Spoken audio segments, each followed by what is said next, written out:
Bonsoir à tous, bonsoir à toutes, bienvenue dans ce live. Donc c'est le live numéro 15, il me semble, donc le live psycho organisé par le Crous. Voilà, je suis Marie-Émilie, je suis psychologue et je suis toujours ravie de vous recevoir dans ces lives pour parler de thèmes qui j'espère vont vous intéresser. Ce soir on va aller un petit peu plus loin par rapport à ce qu'on a fait la semaine dernière. On va parler de la vie du couple. On aurait pu parler de la vie de couple, mais là pour le coup c'est la vie du couple, c'est-à-dire la phase de croisière dont on a parlé la semaine dernière et qu'on va explorer un petit peu plus. Et demain on verra la phase ultime du couple, c'est-à-dire la fin du couple et notamment la rupture. Mais ce soir on va être vraiment dans le cœur du couple. Qu'est-ce qui fait qu'un couple fonctionne? Quels sont les ingrédients pour pouvoir lui faire gagner en longévité? Il y a aussi un thème qu'on a très peu abordé la dernière fois, c'est la question de la sexualité dans le couple. Donc on va pouvoir aborder toutes ces questions. Salut Émilie. Donc j'espère que vous aurez de la même manière que la dernière fois, c'est-à-dire plein de questions à me poser, plein de réactions par rapport à ce que je vais pouvoir vous apporter. Voilà, moi le but c'est vraiment de vous apporter un maximum de points et de pistes de réflexion, d'interrogation par rapport à vous, par rapport à où est-ce que vous en êtes, et que vous puissiez après en tirer des enseignements pour pouvoir gérer votre vie de la meilleure manière qui soit. J'espère que vous apprenez des choses dans ces lives, c'est vraiment le but, pas des choses théoriques, hein. On n'est pas sur un cours, vous n'aurez pas d'interrogation à la fin. Le but c'est vraiment que vous vous disiez ah ouais mais moi par rapport à ça où est-ce que j'en suis, est-ce que ça me parle, comment, pourquoi. Il y en a déjà certains d'ailleurs qui ont pris rendez-vous, je le sais du coup avec moi ou avec d'autres psychologues pour justement travailler sur certaines questions qui les taraudaient un petit peu plus. Donc c'est vraiment le bon moment pour travailler sur soi. Vous êtes encore jeune pour la plupart, hein. J'imagine qu'il y a des âges très différents chez les étudiants, mais c'est le bon moment pour travailler sur vous et vous allez en profiter tout au long de votre vie. C'est pas du temps perdu, c'est vraiment du temps gagné pour la suite. Donc encore une fois, bienvenue dans ce live. Voilà, j'espère que la connexion va tenir ce soir. J'ai vu qu'elle était un peu faible, mais bon, on va essayer, on croise les doigts et on va essayer d'avancer comme ça. Donc, on va parler de la vie de couple. Déjà, est-ce que c'est un thème qui vous intéresse? Donc, a priori, par rapport à ce que je pouvais voir la semaine dernière, ça avait l'air de vraiment vous intéresser. Voilà, le but c'est vraiment de comment vivre harmonieusement sa vie de couple. J'espère que on va bien avancer ensemble. N'hésitez pas à poser des questions, à me couper. Moi pareil, comme d'habitude, je mets à côté mon ordinateur pour pouvoir voir un peu plus vos réactions. Voilà, mais n'hésitez pas à m'interrompre à tout moment. Vraiment, vous êtes les bienvenus, c'est votre live. Il y a moi qui parle beaucoup, mais j'attends aussi de votre part des échanges, des questions, des réflexions. Voilà, n'hésitez pas. Donc déjà, par rapport aux questions qui ont été posées la dernière fois sur est-ce que ces lives vont continuer après le confinement, pour l'instant, c'est pas encore totalement élucidé comme question. Ce qui est sûr, c'est que pour l'instant, le retour en CTU, pour moi, pour mes interventions, n'est pas encore d'actualité. Donc, a priori, on serait sur le fait de poursuivre ces lives-là. Donc, voilà, moi, j'en suis ravie. Vraiment, j'espère que vous aussi, vous allez suivre et que vous aurez aussi plein d'autres thèmes à me proposer pour cette fin d'année scolaire et puis pourquoi pas pour l'été. Voilà, n'hésitez pas. Ok, c'était le temps, je papotais le temps que d'autres personnes arrivent. On n'est pas très nombreux ce soir, mais qu'est-ce qui se passe? Vous êtes déjà en déconfinement ou qu'est-ce qui se passe? Où êtes-vous? Ok, on va parler de la vie de couple. Donc déjà, on en avait parlé la semaine dernière, mais je vais repartir sur la notion de cycle de vie du couple. Donc il y a la rencontre, on en a pas mal parlé la semaine dernière avec cette notion de, on a tendance à chercher la bonne personne, celle qui va nous compléter, celle qui va nous correspondre, celle qui, voilà, le prince charmant, la princesse, ou peu importe la métaphore que vous utilisez pour désigner la personne que vous cherchez. En tout cas, on a tendance à être dans cette recherche-là. Et là, on va parler de la deuxième phase du couple, c'est-à-dire non pas la phase de découverte, mais la phase de croisière, c'est-à-dire quand les gens ont déjà fait cette phase de découverte, ils se connaissent un peu, voilà, et peut-être à un moment donné, ils s'installent ensemble, où il y a une sorte de vie de couple ou de vie du couple qui s'installe avec des habitudes, des rituels. Voilà, on n'est plus dans la phase totalement de découverte, il n'y a plus forcément des choses totalement nouvelles, on a déjà fait les premières fois de beaucoup de choses. Et là, on est vraiment dans comment on vit cette vie de couple, comment on fait vivre son couple, comment on s'investit dans ce couple-là. Et voilà, donc on va être vraiment sur ces questions-là. Donc déjà, ce qu'il faut savoir, c'est que pour le coup, la notion même de couple est très culturelle et très aussi reliée à la notion de l'être humain. Donc on en avait parlé la dernière fois, le besoin d'être rassuré, le côté social. Donc je vous fais un petit récap de ce qu'on s'était dit la dernière fois pour pouvoir embrayer après. Mais en tout cas, il faut vous dire qu'en tant qu'animal, parce que nous sommes aussi des animaux, hein, on n'est pas des cailloux, on n'est pas des plantes, nous sommes des animaux. En tant qu'animal, finalement, dans le règne animal, il y a des animaux qui fonctionnent sur la base du couple. C'est-à-dire, on va avoir des animaux qui fonctionnent avec le même partenaire sexuel et le partenaire d'activité ou de relation privilégiée tout au long de leur vie. Donc c'est pas quelque chose qui est propre totalement à l'être humain, c'est quelque chose qu'on retrouve dans le règne animal, mais dans le règne animal, on trouve aussi des espèces qui fonctionnent sans relation de couple du tout. C'est-à-dire, ben voilà, par exemple les poissons, et la femelle poisson va déverser comme ça ses œufs et le mâle poisson va voilà, voilà. Et des fois, ils font même ça en groupe, hein. Toutes les femelles font leurs œufs en même temps, et puis tous les mâles font leurs spermatozoïdes en même temps, et du coup, ça donne... Il n'y a pas forcément de relation de couple. On ne retrouve pas forcément ça dans tout le royaume animal, mais il y a quand même des animaux qui fonctionnent sur ce côté couple. Alors, moi, je ne suis pas une spécialiste des animaux, encore une fois, enfin, des animaux autres que les êtres humains. Je ne suis pas non plus une spécialiste de la sexualité, mais il se trouve que c'est un thème qui est quand même fort en jeu, le couple et la sexualité, que ça revient très très très fréquemment dans les thérapies que je peux faire, ou les personnes que je peux accompagner, ou les accompagnements que je peux faire avec des personnes. Donc c'est vraiment un thème central, donc c'est important pour vous d'avoir des notions dessus. Est-ce que déjà d'entrée de jeu, il y a certains qui sont venus avec des questions, de manière à ce que j'oriente aussi par rapport, encore une fois, à tout ce que j'avais prévu de vous dire ce soir, que je puisse déjà orienter un petit peu. Voilà, donc déjà, bonsoir. Il y a des façons étranges de dire bonsoir, j'adore. Ok. Ah, ben ça y est, vous commencez à arriver, donc ça c'est cool.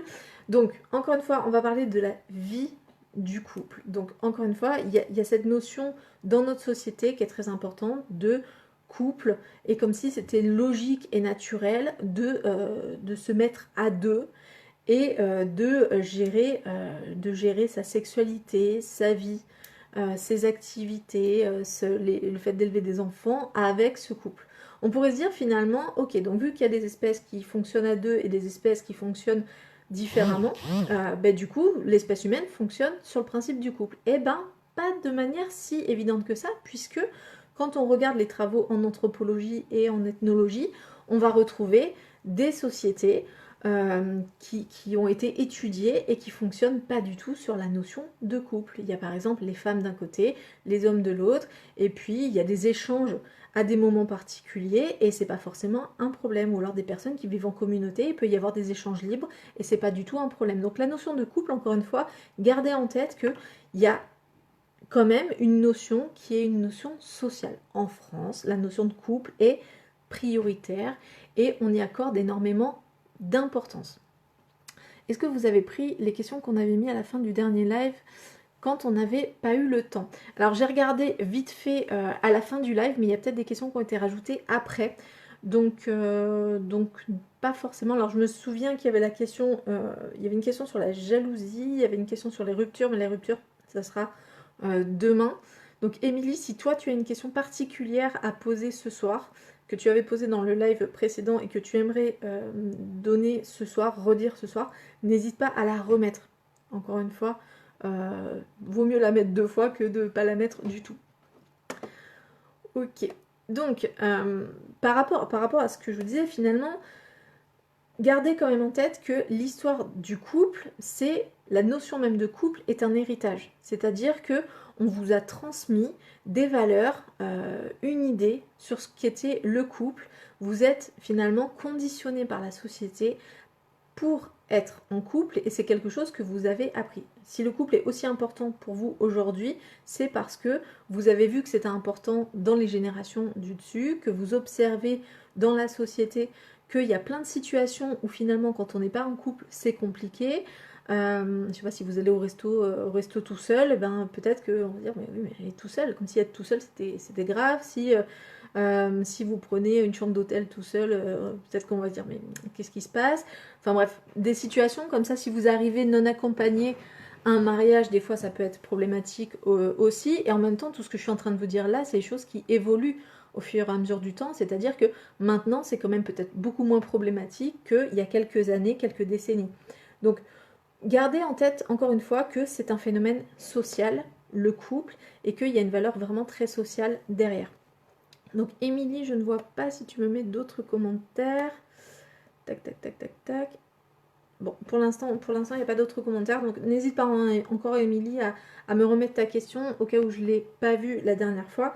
Donc, on va parler vraiment des grandes idées qui sont avec cette notion de couple.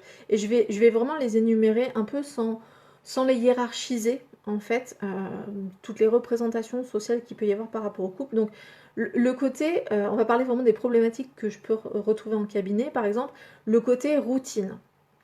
Vous voyez, finalement, des fois, il y a cette notion de un couple, c'est bien, mais il y a quand même, à un moment donné, il y a une routine qui s'installe. Il y a, voilà, la phase de découverte est passée, puis à un moment donné, il y a la routine qui s'installe. Donc, je vais revenir sur cette notion de routine, de quotidien, qui est incriminé comme étant le principal responsable de la déchéance des couples ou du fait que ça ne marche pas sur le long terme.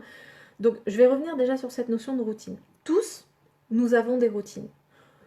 Voilà, tous et toutes devant votre ordinateur et moi y compris. Si je regarde ma journée d'aujourd'hui par rapport à ma journée d'hier ou par rapport à ma journée de demain, il y a 85 à 90%, peut-être même plus, de mes comportements et de mes pensées aujourd'hui qui vont être exactement les mêmes qu'hier, qu'avant-hier, que demain, qu'après-demain. Donc ça, c'est vraiment un des fonctionnements du cerveau, c'est de ritualiser un maximum l'environnement de manière à le rendre beaucoup plus compréhensible, beaucoup moins insécurisant et beaucoup moins surprenant.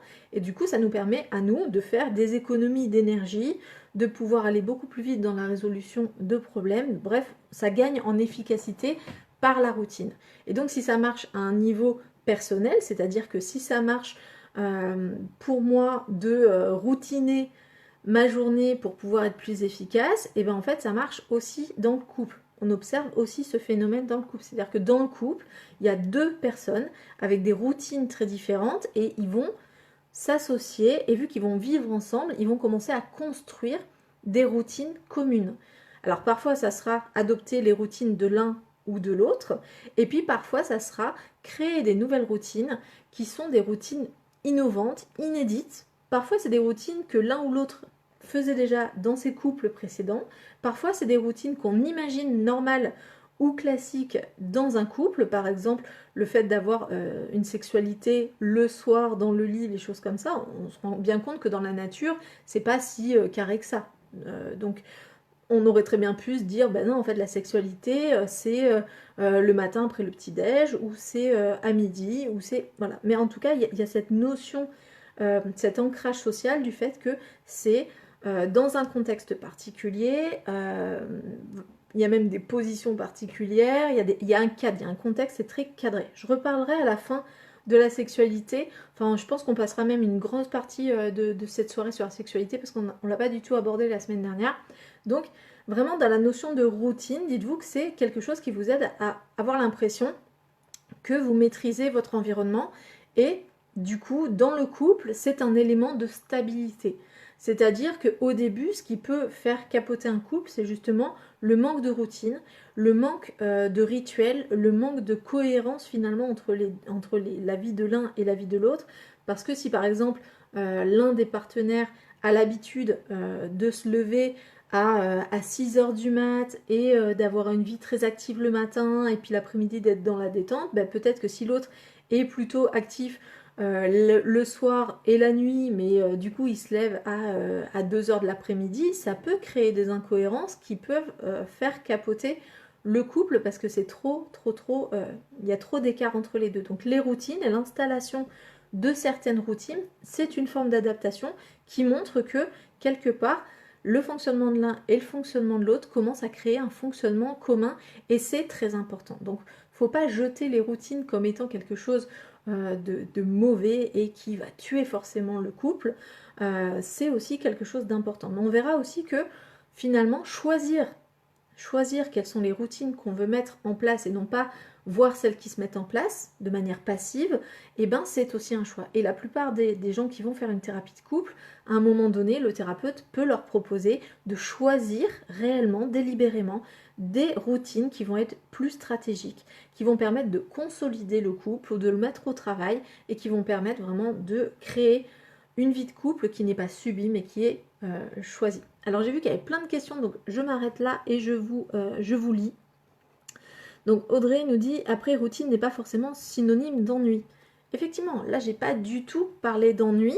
La routine, c'est vraiment le fait de rendre automatique, systématique un certain nombre de comportements, de pensées, d'actions, même de sentiments. Il y a une notion vraiment de cycle, en fait, de cycle et d'habituation, qui est plutôt un phénomène adaptatif que quelque chose qui va être relié directement à de l'ennui. Mais s'il n'y a que de la routine, et si finalement 100% de votre journée d'aujourd'hui est exactement la même qu'hier et que ça dure 10 ans, si vous êtes quelqu'un qui a besoin de renouveau, et c'est très souvent le cas, on a quand même une petite part de chacun de nous qui a besoin de se renouveler, qui a besoin d'apprendre, qui a besoin de découvrir, qui a besoin de ressentir des émotions. Parce que dans la routine, en fait, à un moment donné, il y a aussi le côté où la routine ne crée pas d'émotion, elle crée une sensation de sécurité et de sérénité parce que l'environnement est contrôlé, mais elle ne crée pas d'émotion, il n'y a pas de surprise, il n'y a pas de peur, ce qui est bien aussi, il n'y a pas de colère, parce que tout est carré en fait, tout roule, et donc en fait on va avoir des gens qui vont devenir apathiques parce qu'il n'y a aucune marge d'excitation et donc leur volume et leur intensité émotionnelle finalement diminuent et ça peut être assez désagréable si vraiment on atteint un taux de routine qui est vraiment trop carré quoi, qui est vraiment trop embêtant. Quand on travaille, on est un peu dans une routine, mais c'est pas forcément ennuyeux. Tout à fait. Là, je viens d'en parler. La différence entre routine et ennui. Une routine peut absolument ne pas être ennuyeuse. Par exemple, j'ai une routine avec ma meilleure amie. On se voit tous les samedis. C'est un principe de base. Enfin, avant le confinement, on se voyait tous les samedis. Et je vous garantis qu'on ne s'ennuie pas. Ça, c'était avec ma meilleure amie. Donc, on a tous, encore une fois, des routines. Elles ne sont pas du tout forcément source d'ennui. C'est juste si tout est routiné, ben, du coup, il n'y a plus d'émotion. Et le manque d'émotion crée de l'ennui. Donc, après, routine n'est pas forcément synonyme d'ennui. Vous dites tous un peu la même chose par rapport à ça. Bonsoir. Est-on maître d'aimer? Pourquoi deux êtres s'aiment? Oh, ça c'est de la question de philosophie. Ok. Si tu veux bien, on va se la garder pour un peu plus tard. Parce qu'elle est intéressante, la notion d'amour. Elle est même fondamentale et je pense qu'on prendra vraiment le temps d'en parler. Là, on va cibler un peu sur la routine pour l'instant. Alors, comment je vais faire pour voir tous vos commentaires d'un coup? Je suis toujours pas calée là-dessus. Hop, hop, hop. Bon. La notion d'amour. Il y a des romantiques parmi nous. Qu'est-ce qu'il y a? J'ai une question d'un ami. Ah, c'est les meilleures, les questions d'un ami. Il y a un ami qui m'a dit que... Donc, à partir de quel moment on appelle deux personnes ensemble un couple? Encore une fois, le couple, il y a la notion de déclaration. On revient sur ce qu'on avait dit la semaine dernière. Il y a le côté déclaratif du couple. C'est-à-dire qu'on est en couple à partir du moment où on dit qu'on est en couple. Parce qu'un couple, c'est quelque chose qui est validé par les deux. À partir du moment où il y en a un qui invalide cette notion de couple de manière déclarative, c'est-à-dire qu'elle déclare on n'est plus en couple, on n'est plus ensemble, ben, à ce moment-là, le couple est arrêté. Il y a vraiment cette notion de déclaration qui est importante dans le couple. S'il y en a un qui est en couple et l'autre qui ne l'est pas, ben, du coup, c'est qu'il est tout seul et c'est pas un couple. Alors, j'avais demandé... Ah, ok, donc ça y est, je vois la phrase d'Émilie. J'avais demandé si les couples pouvaient tenir s'ils n'avaient pas du tout les mêmes valeurs dans la durée, pas la même vision de la vie. Oui, ils peuvent durer dans la, enfin, ils peuvent durer dans la durée, ça ne veut rien dire. Ils peuvent se maintenir dans la durée s'ils n'ont pas les mêmes valeurs et la même vision de la vie, du moment où chacun va pouvoir quand même rester dans ses valeurs. Et à un moment donné, il y a les valeurs de chacun des deux, et il va y avoir quand même un socle de valeurs communes, mais c'est pas forcément toutes les valeurs. Par exemple, s'il y a un couple et il y en a un qui est très généreux et l'autre qui est pas du tout là-dedans, qui pense qu'il faut d'abord penser à soi et pas forcément dilapider, faire des cadeaux aux autres et être généreux et offrir son temps et son argent, machin. Ils peuvent avoir des accroches, des animosités par rapport à ça sur certaines actions, mais ils peuvent très bien lui être généreux de son côté, lui avoir une autre stratégie. Par contre, quand il s'agira de faire des choses ensemble, eh ben, il va y avoir négociation, il va y avoir prise de pouvoir de l'un ou de l'autre. Donc soit négociation, soit prise de pouvoir. En tout cas, il y aura une stratégie adaptative pour pouvoir faire des choses ensemble. Mais en tout cas, les deux, séparément, peuvent avoir des valeurs très différentes. Ça peut être le cas. Par contre, effectivement, si les valeurs sont totalement opposées, mais vraiment opposées de chez opposées, euh, ça peut, ça peut être compliqué. En tout cas, ça va générer de l'émotion, ça c'est sûr. On ne sera pas dans de l'ennui, hein, sauf si on fait comme si on n'avait pas de problème là-dessus, si chacun fait un peu le déni ou si ça devient un tabou d'un côté comme de l'autre. Mais en tout cas, ça risque d'être compliqué, mais c'est possible. En fait, dans des couples qui ont de la communication entre eux, il y a absolument pas de souci là-dessus, en fait. Du moment où on communique, ça peut passer. Alors, je regarde s'il y avait d'autres... non, là, le dernier commentaire, c'était sur la notion d'amour. Ok, je continue. Donc, la routine, donc pour certaines personnes, il y a vraiment cette notion, finalement, le fait qu'on n'arrête pas de dire que le couple n'a pas duré parce que la routine, parce que le quotidien, parce que ceci, parce que cela, ça peut faire un peu peur, en fait. D'avoir un peu une appréhension de la mise en place de cette routine, et du coup, on subit cette routine plus que de la choisir. Et encore une fois, le principe des thérapies, c'est la plupart du temps de plus être dans le fait de subir, mais dans le fait de choisir. Et donc, on peut être dans cette notion de finalement choisir les routines qu'on va mettre en place, peut-être créer des nouvelles routines auxquelles on n'aurait pas pensé si on n'avait pas pris le temps de se poser pour créer quelque chose. Parce qu'il y a aussi ça, aussi dans la routine des couples, il y a aussi le fait des fois de ne pas s'autoriser à se poser pour remettre en question ce qui se passe. On en parlera tout à l'heure et c'est vraiment un des points sur lesquels j'insiste la plupart du temps avec les couples que j'accueille. Les rares couples que j'accueille, c'est pas ma spécialité encore une fois les couples, mais vous allez voir que finalement j'ai une approche qui remet en question énormément de choses, et en général les couples sont plutôt contents parce que justement ils sortent de cette notion de subir le couple et de subir l'autre et de subir la présence de l'autre, et parce qu'en fait on change totalement le paradigme. Bref, donc la routine, donc ça permet de maîtriser l'environnement, mais ça permet aussi d'être opérationnel, c'est-à-dire que ça permet par exemple de gérer les différentes tâches qui sont liées à la vie commune. Parce que mine de rien, quand on vit ensemble, alors encore une fois je parle de la vie de couple et plus de la vie du couple à ce moment-là dans cet exemple-là, mais quand on a une forme de vie commune, à un moment donné, il y a des tâches qui sont communes, en tout cas qui sont partagées, et la routine permet de ne pas se poser la question toutes les 5 secondes de savoir qui fait la vaisselle, qui va étendre le linge, à quelle heure on mange. Voyez, tout ce genre de questions qui, si on doit se les poser toute la journée, tous les jours, ça deviendrait juste insupportable en fait, ou en tout cas pas gérable. Donc l'installation de routine, encore une fois, normalement c'est fait pour vous simplifier la vie. Ce qui rend compliqué ça, c'est le fait que de notre relation de couple, aujourd'hui dans notre société actuelle, on en attend plus que de la sécurité et de la stabilité, on en attend des émotions, on en attend de vivre des choses, de s'épanouir, on en attend d'autres choses. Mais si vous étiez dans un paradigme de couple ou de recherche de couple qui était sur le fait de moi je cherche à être en couple pour être sécurisé et plus m'en faire, concrètement, peut-être que la notion de routine vous irait très bien. C'est parce qu'on cherche à ressentir des choses dans le couple, qu'on cherche à ressentir l'amour, qu'on cherche à ressentir l'excitation, qu'on cherche à ressentir du désir, qu'on cherche à ressentir de la découverte, de l'épanouissement, que finalement, cette routine, ben, du coup, des fois, elle vient un peu freiner ce qu'on attend. Mais c'est parce qu'on a ces attentes-là. On pourrait très bien ne pas les avoir. Encore une fois, il y a quelques décennies, euh, peut-être que la question de l'épanouissement personnel dans le couple, peut-être que c'est pas une question, quoi. C'était pas un enjeu, c'était pas une question. Ils avaient d'autres choses à faire. Peut-être qu'ils avaient une forme d'épanouissement, mais qui était absolument pas la même que celle qu'on recherche et qu'on attend aujourd'hui, celle à laquelle on aspire aujourd'hui.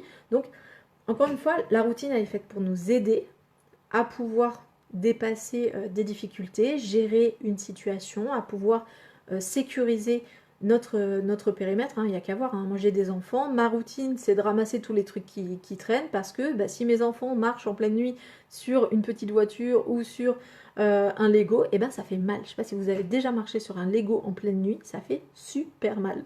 Donc il y a une histoire aussi de sécurisation du périmètre. Donc la routine est votre amie, même en couple, du moment où vous êtes conscient des routines que vous mettez en place et que vous pouvez choisir de les appliquer, choisir d'en mettre en place, choisir de ne plus en appliquer aussi. Donc il y a vraiment cette notion de choix qui va changer totalement votre rapport à la routine. Donc la gestion des tâches, hein, c'est le deuxième facteur incriminé dans le fait qu'un couple ne dure pas. Il y a vraiment la routine et la gestion des tâches. Par exemple, oui, mais je l'ai quitté, c'était moi qui faisais tout, je m'occupais de tout, de la maison, machin, lui il faisait rien. Euh, oui, et oui, marcher sur un Lego, ça fait mal, hein, Abdelati. Clairement, ça fait super mal. Donc, il y a vraiment cette notion de routine, de gestion des tâches qui sont vraiment un des freins en fait à pouvoir se mettre en couple de manière sereine, alors qu'en fait, ça fait partie de la base pour sécuriser le truc et pour pouvoir vraiment s'occuper d'autres choses après, du moment où c'est choisi. Ok. Il y a une notion aussi qui revient quand on parle du couple et qui est très, encore une fois, ancrée socialement, c'est la notion de longévité. C'est-à-dire la notion de ils vécurent heureux jusqu'à la fin de leur vie. Voilà, il y a cette notion de un couple, ça devrait durer dans le temps jusqu'à la fin. Voilà. En gros, il devrait y avoir un début de couple, mais pas de fin. Et ça, c'est très très très important à avoir en tête, c'est que c'est très social en fait. On pourrait très bien se dire que finalement, les couples, ça serait à une durée déterminée. Et ça, c'est une approche que, en général, que j'apporte à certains couples ou à certaines, voilà, dans certains contextes de couple, c'est-à-dire de se dire, mais vous avez construit votre couple comme un CDI, c'est-à-dire que vous avez fixé le début mais vous n'avez pas fixé la fin, ou vous n'avez pas fixé de modalité de fin, ou pas fixé de conditions. Donc c'est un CDI par défaut, hein, un peu comme si je sais pas, vous commencez à travailler sans contrat avec quelqu'un, et ben c'est un CDI par défaut en fait. Et ben le couple c'est pareil, c'est-à-dire que dans notre société, on est vraiment, c'est-à-dire couple à durée déterminée. J'y arrive. Gabriel, tu vas voir. Donc, on est sur un paradigme du couple à durée indéterminée. Moi, ce que je propose parfois à certains couples qui sont en crise, les couples qui sont en crise, et ben parfois, je leur propose de passer en CDD. C'est-à-dire de finalement se dire, parce qu'il y a une situation particulière à gérer, alors j'ai en tête un couple où le couple allait mal et à un moment donné, dans ce contexte où le couple va mal, un des enfants tombe malade. Et donc à ce moment-là, le couple, voilà, la femme était en train de se demander si elle allait quitter son mari, c'était compliqué, il y avait beaucoup de disputes, même de la violence et tout ça. Et le fait de se poser la question, en fait, de la séparation, c'était quelque chose qui l'obsédait vraiment, mais en même temps, elle avait besoin de cette énergie-là pour s'occuper de son enfant qui était malade et mettre en place tout ce qu'il avait besoin de mettre en place, et c'était une grosse prise en charge. Donc elle avait vraiment besoin de toutes ses pensées et de toute son énergie par rapport à ça. Mais de la même manière, ça pourrait très bien être un couple d'étudiants qui pensent à se séparer, ils sont en bisbille, il y a des disputes et machin, et arrive la période des examens, et ben, ou une période de confinement, ça marche aussi, et ben parfois ça vaut le coup de se dire, ok, là je passe en CDD, c'est-à-dire que je me reposerai la question de si je veux continuer ou pas à telle date.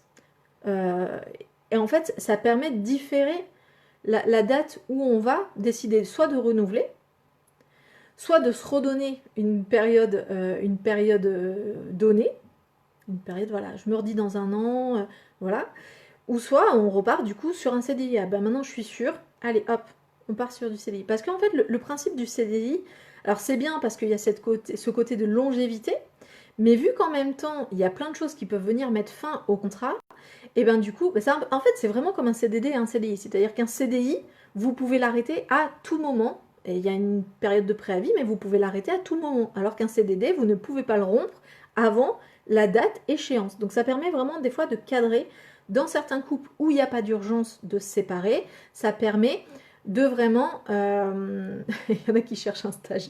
Ça permet vraiment de mettre une échéance qui permet en fait de passer par exemple une période compliquée où il y a besoin de se concentrer. Encore une fois, ça peut être la période des examens, ça peut être une période de difficulté particulière qui vous mobilise et qui peut-être brouille votre jugement, et bien ça vaut le coup de se dire ok, en fait la question de la séparation, je me la poserai à partir de telle date. Là, il faut que j'ai toute mon énergie, absolument toute mon énergie dans ce côté-là.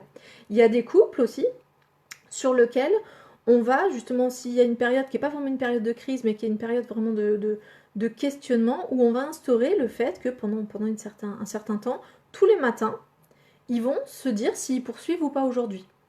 Mais ils vont devoir le dire. C'est-à-dire que y a une échéance, il y a un renouvellement. Par exemple, chaque matin, ils vont se renouveler en mode, allez, ouais, aujourd'hui, je suis ok.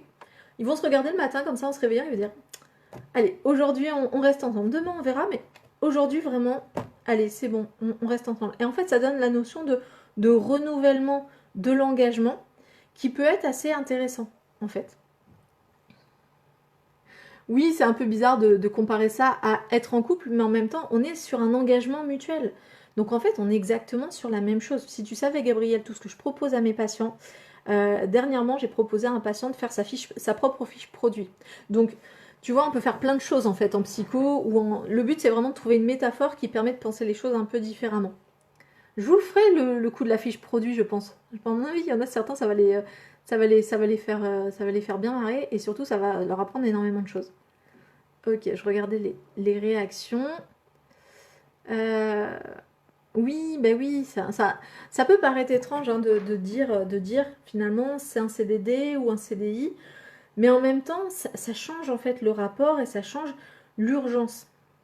Parce qu'en fait, encore une fois, un CDI, il y a cette notion d'en fait ça peut s'arrêter à tout moment, on ne sait pas vraiment les intentions de l'autre, et puis il n'y a pas vraiment de moment posé pour se poser la question du couple, au moins quand on est en CDD, quitte à le renouveler, mais au moins on sait à quel moment on va pouvoir vraiment se poser la question de mais en fait où est-ce que j'en suis aujourd'hui, est-ce que je continue ou est-ce que je continue pas. Chose qui se fait en fait naturellement hein, à chaque instant quand vous êtes en couple, à chaque instant votre cerveau choisit de continuer ou d'arrêter. C'est quelque chose qui se fait en fait, mais vous n'en avez pas forcément conscience. Et là, le principe, c'est vraiment de dire, ok, par rapport à cette notion de longévité, en fait, on a le droit aussi de dire, bon, bah écoute, on va être ensemble pendant un temps. On pourrait très bien partir sur un principe comme ça. C'est pas un principe normal dans le sens où c'est pas la majorité des gens qui le font, mais encore une fois, les règles du jeu de la vie de couple, c'est vous qui allez les poser. Et parfois, notamment sur des périodes, par exemple, où, je sais pas, il y en a un des deux qui doit partir à l'étranger pendant 1 an, 2 ans, 3 ans, ben, si vous repassez sur une notion de contrat, eh ben, il peut y avoir par exemple une coupure dans la relation où chacun fait ce qu'il veut. Enfin, encore une fois, les règles, c'est vous qui allez les poser par rapport à votre couple. Donc, le but, c'est de pas rester enfermé dans des règles socialement acceptées ou socialement normales si finalement elles ne vous conviennent pas. Les règles qui sont normales et le fonctionnement qui est normal, c'est le fonctionnement qui vous convient, en fait. Donc, on va vraiment aller chercher ça, même si c'est pas normal, même si les gens pourraient dire que c'est bizarre et tout. Dans tous les cas, la société a toujours avancé grâce à des gens enfin évolué, pas forcément avancé, mais évolué grâce à des gens qui ont fait des trucs un peu bizarres, en fait. Parce que si on avait toujours reproduit les mêmes schémas qu'avant, ben, on n'aurait pas évolué. Enfin, je veux dire, probablement que je ne serais pas là en train de vous faire ce cours-là parce que je serais peut-être en train de faire la vaisselle ou je ne sais pas, je ferais d'autres choses. Je fais la vaisselle aussi de temps en temps, j'aime pas ça, mais je le fais quand même. Donc voilà. Alors, j'ai vu qu'il y avait des réactions. Bah, c'est la même chose. Les deux sont faits de compromis. Ouais, tout à fait. Oui, moi aussi, je veux devenir une fiche produit. Mais oui, mais à mon avis, Gabriel, les fiches produits pour toi, ça va être... Mais à mon avis, tu vas te régaler. Donc, la notion de couple n'est pas due à une représentativité sociale. Si, justement, on est vraiment dans la notion sociale dans le couple. C'est un peu une obligation, c'est ce que je disais la dernière fois. Il y a la notion d'obligation sociale. Et il y a la représentativité sociale parce que du coup on se représente, le couple existe en tant qu'entité et il est présent de manière sociale. L'obligation ou l'interdit de l'être. Ouais, c'est ce que je disais. Donc encore une fois pour répondre à Thomas, je crois. Voilà. Pour répondre à Thomas, oui, le couple aujourd'hui est très normé.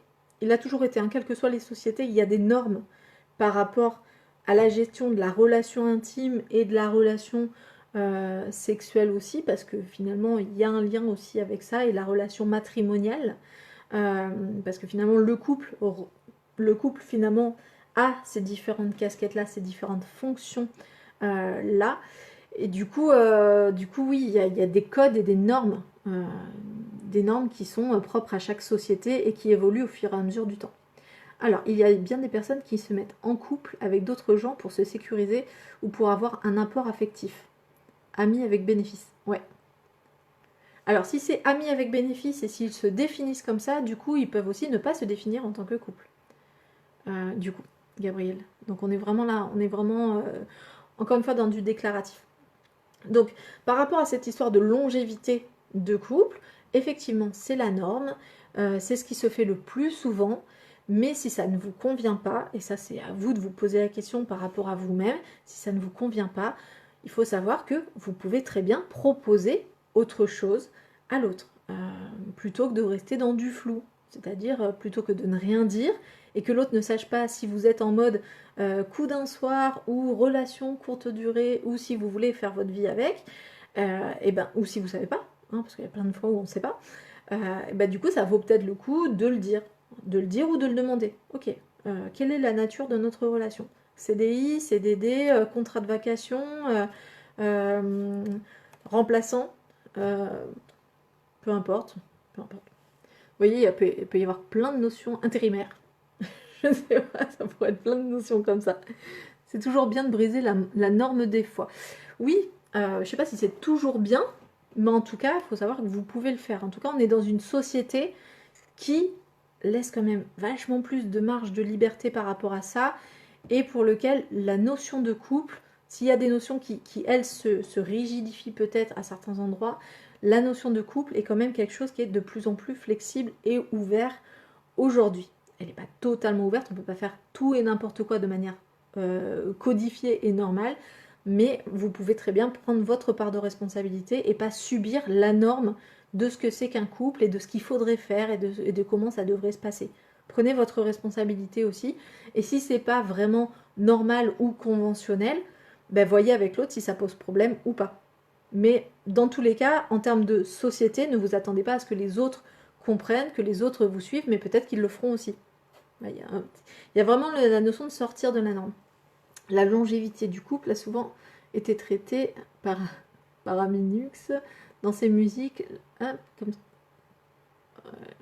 alors, je ne suis pas sûre de bien lire la fin, Oussama, mais peut-être. Je ne connais pas forcément je ne sais pas si c'est un chanteur ou un auteur, je ne sais pas.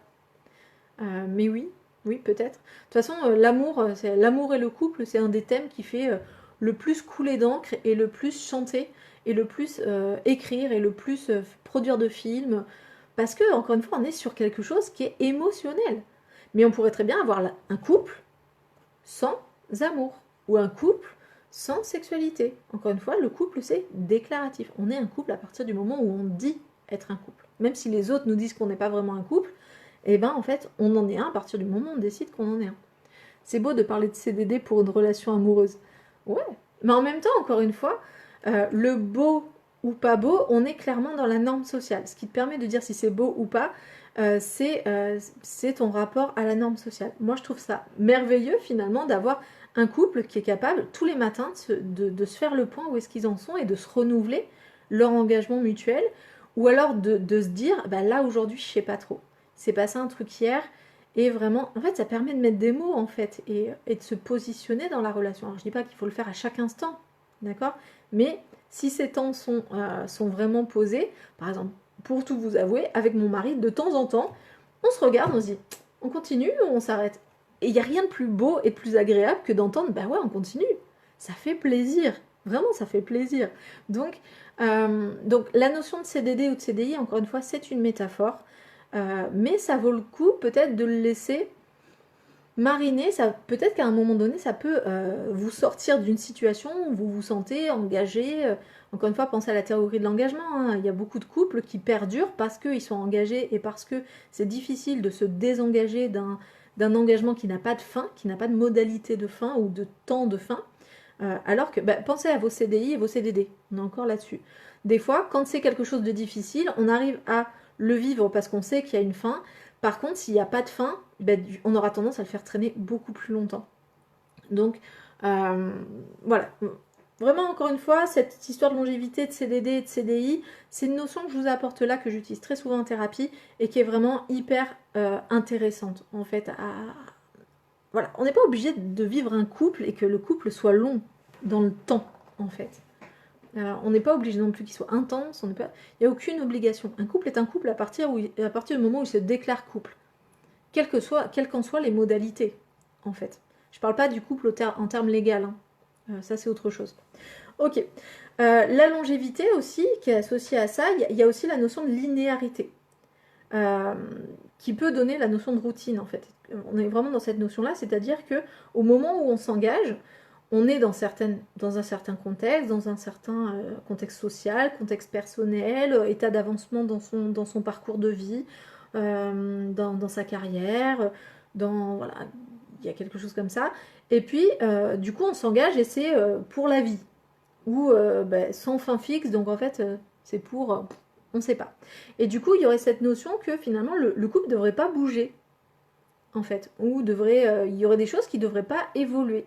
Alors qu'en fait, ces deux êtres humains, donc les êtres humains, c'est des êtres vivants, donc par définition, ils évoluent. C'est-à-dire que chaque seconde, on évolue. Chaque seconde, on vit une expérience qui va nous modifier. Chaque seconde, je vieillis, vous aussi. Voilà, il se passe des choses dans le corps, il se passe des choses socialement, il se passe des choses dans mon contexte. Il se passe énormément de choses en fait dans une vie. Donc ça serait illusoire, et c'est une illusion, que de penser que finalement il y aurait une notion de ne pas bouger pendant toute la longévité de la relation de couple. Et même quand des personnes disent « Ah là là, t'as pas changé », il y a peut-être certains éléments qui n'ont pas changé, ou certains éléments qui ressemblent, ou certains éléments qui ont perduré. Mais globalement, c'est impossible de ne pas changer. Les personnes qui ont une aversion au changement, c'est-à-dire qui ont peur du changement, vont avoir tendance à vouloir vraiment cadrer les choses de manière à ce que rien ne bouge.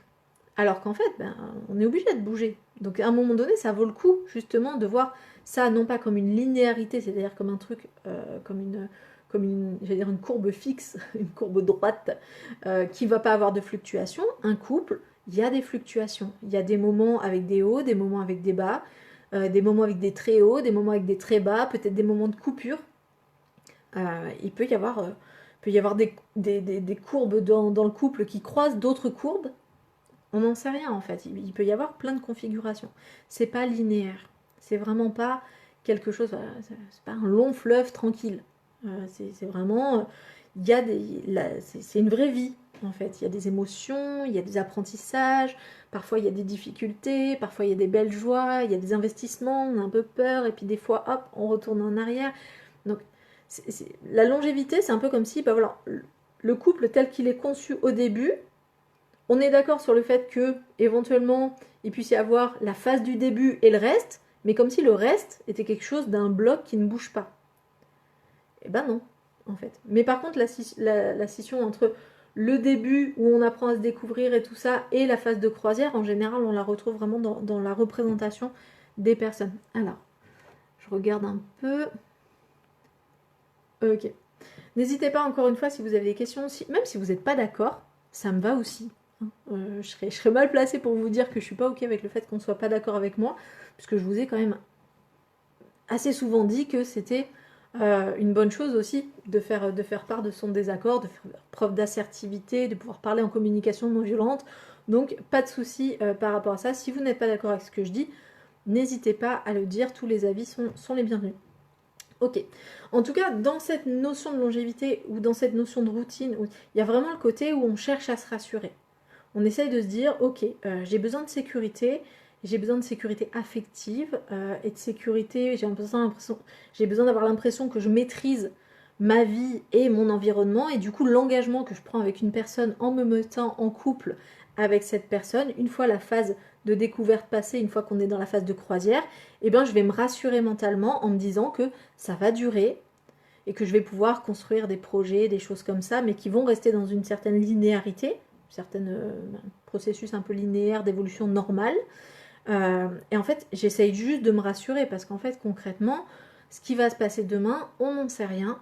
Voilà, si ça se trouve, demain il y a une maladie, demain on se prend une météorite sur la tête, demain il y en a un des deux qui gagne au loto et pas l'autre, et ça peut changer aussi des choses dans le couple. Donc voilà, demain vous rencontrez une personne qui vous ferait penser que finalement la première c'était pas forcément la bonne, et donc on ne sait absolument pas ce qui va se passer demain, mais on a tendance à vouloir se rassurer et à s'accrocher à cette notion de ça va durer et ça va durer dans le temps, et voilà. C'est vraiment une histoire juste de se rassurer en fait. Ok, on rejoint la notion de permanence de l'objet, quelque part.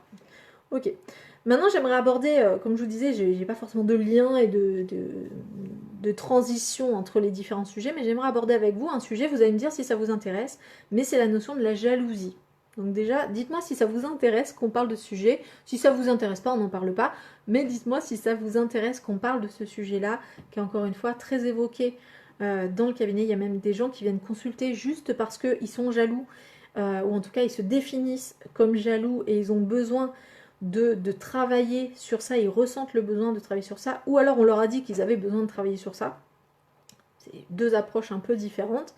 Mais en tout cas, c'est vraiment une notion qui peut être source d'énormément de souffrance et de mal-être chez les personnes qui le vivent, qui sont jaloux, mais aussi pour l'entourage, voire même pour beaucoup d'être autour, si finalement ça touche d'autres personnes.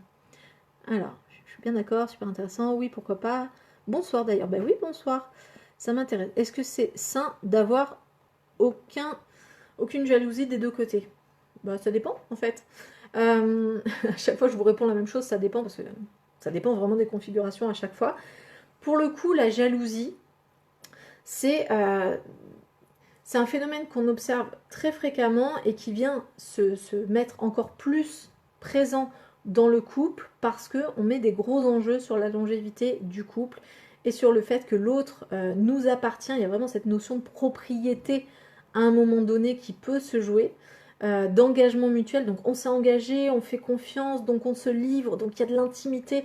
Donc en fait, on s'engage tellement dans une relation que finalement ça devient insupportable d'imaginer que l'autre pourrait aller voir ailleurs, ou que et voilà, et dans tous les cas, tout le monde n'est pas capable d'être jaloux. Ça demande certaines capacités, certains fonctionnements de pensée qui permettent de créer de la jalousie.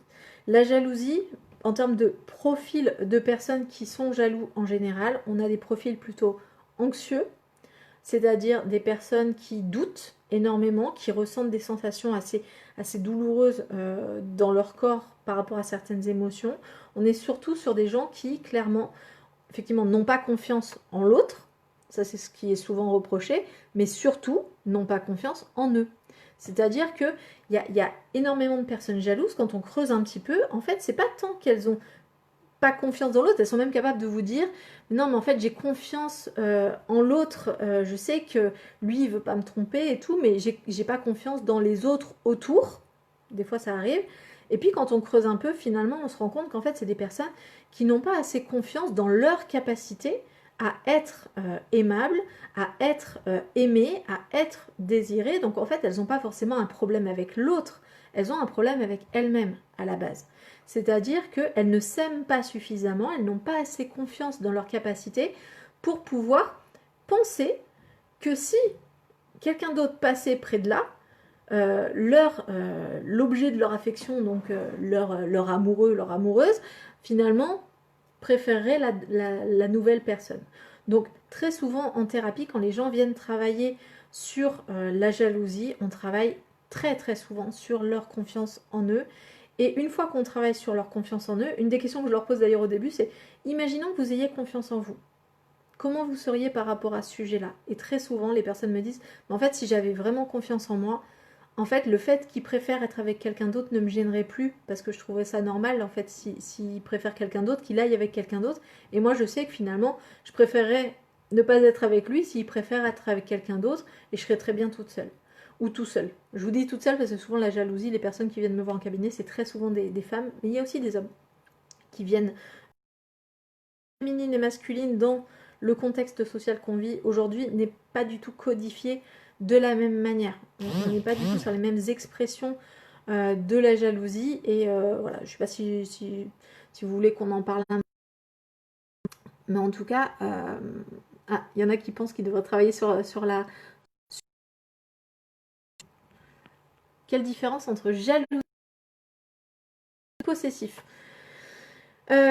Clairement, alors c'est pas la même interprétation, mais dans les faits, très souvent, c'est la même chose, en fait.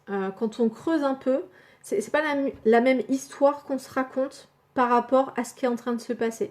Mais très souvent, il y a un manque de confiance, en fait, en dessous. C'est-à-dire que les personnes qui sont jalouses, bon, là, par exemple, je vous ai dit que les personnes jalouses ont souvent un manque de confiance en elles, dans leur capacité à être suffisamment bien ou suffisamment désirable ou suffisamment aimable pour que l'autre finalement veuille rester avec elle même si quelqu'un d'autre passe autour.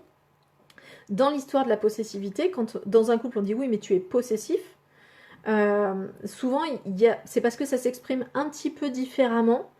Il y a la notion de domination souvent qui vient se mettre dessus en mode tu sors pas, montre-moi ton téléphone. Donc c'est de la jalousie mais avec un pendant un peu plus emprise et contrôle, empêchement de pouvoir bouger. C'est pas quelqu'un qui va juste poser des questions, c'est quelqu'un qui va essayer de maîtriser le comportement de l'autre et qui va finalement souvent l'isoler du reste, parce qu'on peut être jaloux et ne pas isoler l'autre, en fait.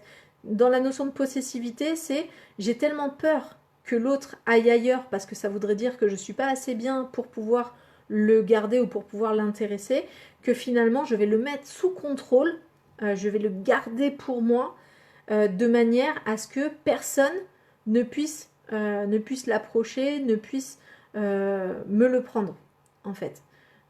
C'est un peu la notion de réponse. Vous voyez, la princesse avec les longs cheveux, là, avec la sorcière qui la met tout en haut de la tour.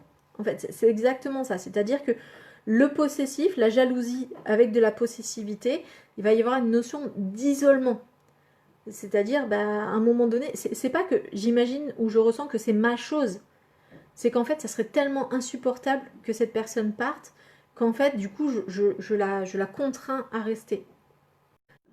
J'annihile un peu sa possibilité et sa liberté de pouvoir choisir d'être là ou de partir. Et peut-être même que la personne choisirait de rester, en fait, si on lui laissait vraiment le choix. Mais il y a cette notion de contrôle. Vraiment, derrière la possessivité, il y a des personnes qui sont anxieuses, mais qui sont aussi qui gèrent leur anxiété par le contrôle. On est vraiment là-dessus, voire de l'agressivité. Dans la possessivité, il y a souvent ça. Je sais pas si ça répond à ta question. Hop, hop, hop. Oui, on entend beaucoup. J'ai pas confiance en les autres. Ouais.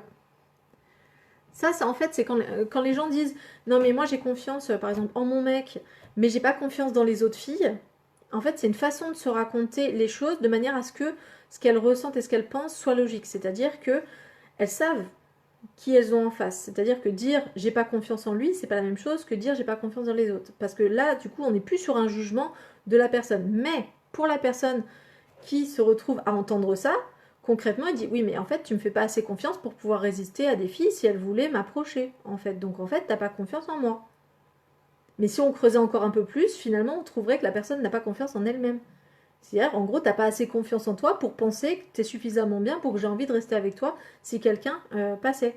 Donc, en fait, c'est juste une façon de se raconter les choses pour pouvoir avoir l'impression de maîtriser la situation. On est vraiment sur des gens anxieux qui perdent le contrôle, en fait, qui perdent la mesure de ce qui se passe et qui gèrent leur anxiété comme ils peuvent, en fait. On est souvent sur des problématiques identitaires. Je suis pas assez bien, je suis pas capable, je suis pas belle, je suis pas beau, je suis pas quelqu'un de bien. Si les autres sont avec moi, j'ai de la chance. Des fois, il y a un rapport un peu asymétrique comme ça quand on entend les gens en parler. Oh, mais j'ai déjà tellement de chance qu'ils soient revenus, qu'ils soient là, qu'ils s'occupent de moi, voilà. Mais t'as pas de la chance en fait, concrètement. Ben, il a aussi de la chance de t'avoir trouvé. En tout cas, à un moment donné, vous vous êtes trouvés. Et peut-être qu'à un moment donné, vous serez plus ensemble. Mais c'est pas grave. Il n'y a pas de notion de chance, en fait. En tout cas, pas sûr. Il y a peut-être une chance d'avoir eu le contexte de la rencontre. Mais on n'est jamais chanceux d'être avec une personne. Enfin, je sais pas si vous voyez ce que je veux dire. C'est-à-dire que le raconter comme ça, il y a vraiment un rapport asymétrique dans la relation et dans la perception des deux personnes. C'est un rapport de valeur, c'est-à-dire qu'on considère que l'autre est mieux que nous, si on a de la chance d'être avec. Vous voyez. Alors, merci pour votre live, j'ai un souci avec ma troisième femme. Alors, hop, hop, hop. Avec ta troisième femme, elle se rebelle depuis l'année de la quatrième. Pouvez-vous la raisonner en lui disant de ne pas être jalouse? Merci d'avance. Alors, je sais pas si tu es en train de me faire une blague, Wissam, ou si tu es sérieux, je ne sais pas du tout. Pour le coup, non, je te pose cette question parce que du coup, j'ai beaucoup vécu au Sénégal et les hommes peuvent avoir jusqu'à 4 femmes. Il peut y avoir des différences d'âge aussi. Je ne sais pas si tu parles de ta femme et que c'est vraiment ta femme ou si c'est une relation de couple et que enfin, j'ai pas assez d'infos pour comprendre vraiment la teneur de ce que tu es en train de me dire, mais a priori on n'a pas à raisonner les gens pour pas qu'ils soient jaloux. En fait, il faut que ça soit vraiment une démarche personnelle puisque c'est un problème en général avec soi et on peut pas forcer les gens à travailler sur eux. Soit on les accepte comme ils sont, soit on peut les encourager à travailler sur eux si on pense que ça pourrait être bon pour eux, mais on ne peut pas contraindre les gens à travailler sur eux. C'est marrant que tu le dises comme ça parce que ça soit une blague ou pas, c'est intéressant. C'est-à-dire qu'on m'a déjà demandé de parler à l'autre dans le couple quand on est en thérapie individuelle et me dire ah ben vous voulez pas dire ça à mon mari ou dire ça à ma femme comme ça il arrête d'être jaloux, elle arrête d'être jalouse et franchement non, mais en fait, moi, j'ai pas à savoir comment les gens doivent être ou pas. Si être jaloux ou être jalouse, ça lui convient. C'est pas bon ou mauvais en soi, en fait. Il y a même des personnes pour lesquelles, dans le couple, s'il n'y a pas de jalousie, c'est problématique. Parce qu'ils associent à la notion de jalousie le fait de tenir à l'autre, d'être important. Encore une fois, dans la notion de jalousie, il y a le fait de valoriser l'autre. Si vous n'aviez pas peur de perdre l'autre parce que vous considérez qu'il est quelqu'un de bien, ben, quelque part, ça ne serait pas un problème, en fait. Donc là, le truc, c'est de se dire, ben ouais, mais tu te rends compte, il n'est même pas jaloux. Je parle avec d'autres personnes, il n'en a rien à faire. Donc, encore une fois, la jalousie, c'est pas bien ou pas bien dans l'absolu. C'est quand ça pose un problème à la personne qui le vit ou à la personne à qui ça s'applique, que à ce moment-là, on peut intervenir. Mais non, je ne dirais jamais à quelqu'un d'arrêter d'être jaloux si ça lui va, en fait. Est-ce que la jalousie est normale dans un couple? Ben, j'ai un peu répondu, c'est-à-dire que c'est pas du tout une obligation, ça témoigne plus d'un fonctionnement psychique qui va s'exprimer dans le couple, c'est pas forcément un problème. Un peu de jalousie peut attiser du désir aussi. Donc c'est pas forcément problématique le couple. Quand on parlera de la sexualité et du désir, vous verrez que finalement la jalousie, un peu de jalousie, bien dosée, bien exprimée, peut être tout à fait intéressante pour le couple. Parce que ça joue sur le désir, c'est-à-dire que vous désirez l'autre, vous le valorisez, enfin, voilà, il y a des choses qui peuvent être intéressantes dans la jalousie. Après, est-ce qu'elle est normale dans un couple? Il y a plein de couples où il n'y a pas du tout de jalousie, où chaque n'a pas besoin de valoriser l'autre, n'a pas besoin de se dévaloriser. où finalement il y a assez de confiance en soi et en l'autre pour que finalement chacun puisse parler avec n'importe qui sans pour autant qu'il y ait de problème. Il y a même des couples où finalement les couples vont être des couples libres, c'est-à-dire qu'ils vont effectivement avoir des relations sexuelles ou affectives avec d'autres personnes et où ça ne va pas engager de jalousie et où c'est pas un problème. Donc est-ce que c'est normal dans un couple? Si tu parles de normes en termes encore une fois de ce qui se trouve le plus souvent dans un couple, est-ce que la jalousie est normale? J'aurais tendance à dire oui, parce que dans notre façon de fonctionner à la française et dans notre configuration du couple à la française, ou en tout cas en France, la jalousie est quelque chose qui est très normal dans le sens la notion de culpabilité dont on a déjà parlé et qui est un des fondamentaux, un des fondamentaux de notre façon de penser. Mais concrètement, voilà, c'est pas normal en soi, c'est pas naturel, c'est pas voilà, c'est très culturel et ça parle surtout de la personne et de là où elle en est aujourd'hui. Est-ce qu'il est possible de te contacter en privé? Alors pour le coup, pour les contacts en privé, vous pouvez prendre rendez-vous sur le site du Crous pour prendre vos rendez-vous avec moi si vous avez besoin d'une consultation, si vous aimeriez travailler. Encore une fois, je vous rappelle que vous avez 5 consultations gratuites, totalement gratuites, avec moi, enfin prise en charge par votre CVEC. Donc si vous voulez explorer un peu cette question-là, vous pouvez. Et vous pouvez aussi me contacter en privé. Bah, ça me fait travailler en dehors des horaires de boulot, parce que je travaille déjà beaucoup. Donc je préfère quand même que vous preniez un vrai rendez-vous, un vrai temps pour pouvoir en parler. Même si vous n'utilisez pas la totalité du rendez-vous, au moins on pourra évoquer s'il y a des histoires de jalousie et tout ça, que vous n'êtes pas bien avec. Ça vaut peut-être le coup de prendre vraiment un rendez-vous pour ça. Comment faire durer la vie de couple? Alors déjà, encore une fois, Toufik, quel serait l'intérêt pour toi de la faire durer? Donc on revient à cette notion de longévité qui semble normale et qui semble naturelle. Après, si toi, c'est ton choix de le faire durer, encore une fois, c'est différent. C'est le côté comment faire durer, comme si c'était logique qu'il faille le faire durer. Une obligation, c'est pas du tout obligatoire. Encore une fois, on peut voir le couple en CDD, ça marche très bien aussi. Donc, comment le faire durer? On va y venir un petit peu après, parce qu'on a besoin d'aborder la question de la sexualité aussi pour pouvoir répondre à cette question-là. Parce que ça peut être une des façons de faire durer le couple. Ok, donc on continue un peu par rapport à ça. Donc je vous ai déjà dit que le couple c'était un système. Donc c'est-à-dire que dès qu'il y en a un qui bouge, le reste bouge. Donc s'il y en a un qui travaille par exemple sur la jalousie, forcément ben, ça va créer un déséquilibre. C'est-à-dire que si par exemple l'autre était habitué à ce que le premier soit jaloux, ben, du coup si lui il l'est plus, ça peut faire vraiment capoter le couple. C'est-à-dire l'autre peut se dire mais attends. Ça y est, je peux parler à des gens et ça lui fait plus rien, ça peut être super insécurisant. Donc, gardez quand même cette notion que si vous travaillez sur vous, vous changez, et du coup, vous changez la nature de la relation, voire vous pouvez changer l'autre. Vous voyez? Donc ça, c'est important de le savoir. Donc l'évolution est inévitable, l'évolution du couple est inévitable parce que vous-même, vous évoluez. Et il y a une évolution, du coup, dans les 3 niveaux. C'est-à-dire à un niveau individuel, et à un niveau de chacun des deux, si c'est un couple à deux, ce qui est généralement le cas, mais encore une fois, j'ai pas d'avis sur la question, vous pouvez faire des couples en déclarant que vous êtes un couple à 12, pourquoi pas, puisque c'est déclaratif, et il y a la relation aussi qui évolue. Il y a aussi la notion d'évolution par rapport aux sentiments, et donc là, on va parler d'amour. Donc, Abdelatif, c'est en partie pour toi. Donc, c'est inévitable que les sentiments évoluent au fur et à mesure de la relation de couple, tout simplement parce qu'en fait, les émotions ne sont pas censées durer. Les émotions sont des réactions physiologiques hormonales à des stimuli, que ce soit des stimuli externes ou des stimuli internes. Bon, ça, je vous ai déjà fait un live sur les émotions, donc j'essaye de passer un petit peu vite là-dessus. Mais du coup, vu que c'est pas censé durer dans le temps, c'est normal que ça évolue. Vous voyez? Et en plus, avec la mise en place de routines, et ben du coup, on apprend à connaître l'autre. Et finalement, vu qu'on cadre plus la relation et qu'on la rend un peu plus routinière pour pouvoir la gérer de manière plus opérationnelle, et ben du coup, forcément, ça fait baisser le niveau des émotions.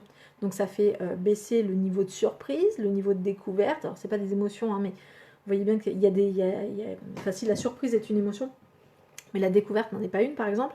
Mais en tout cas, ça va forcément jouer des choses différentes au niveau émotionnel. C'est un peu comme si, finalement, quand vous rencontrez l'autre, c'est un peu comme si vous preniez... Alors, je vais prendre des analogies avec l'alcool, alors désolé, mais c'est comme si au moment où vous le découvrez, au moment où vous le rencontrez, hop, c'est un shot.